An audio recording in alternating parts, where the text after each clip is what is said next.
इसका दूसरा नाम क्या है? आवाज। इसकी परिभाषा क्या कहता है कि क्रिया का परिवर्तित रूप ही वाच्य कहलाता है। अर्थात इससे हमें यह पता चलता है कि उसमें कर्ता की प्रधानता है कि क्रिया की प्रधानता है कि भावना की प्रधानता है। अब आते हैं वाच्य के प्रकार। वाच्य मूलतः 3 प्रकार का होता है। इस संख्या को याद करने का तरीका इसके वाच्य में ही पकड़े।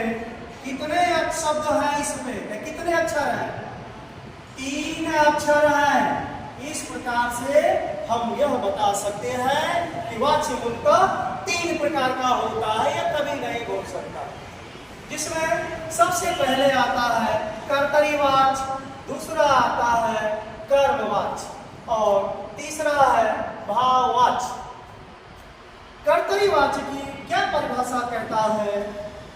जिस क्रिया में कर्ता की प्रधानता हो उसे ही हम कर्तरीवाच्य कहते हैं।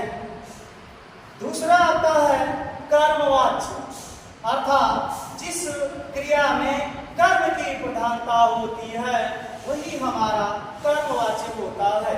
तीसरा आता है भाववाच्य, अर्थात जिस क्रिया में भावना की प्रधानता हो उसे ही हम भाववाच्य कहते हैं। अब आते हैं कर्तरीवाच्य की पहचान क्या है।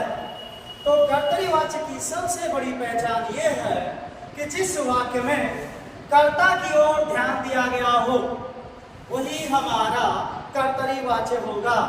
अब बात ये रही कि अगर कर्ता न दिया हो तो कभी कभी वाक्य में वह कर्ता के तौर पर सकर्मक या अकर्मक दोनों रूपों में भी मिलता है।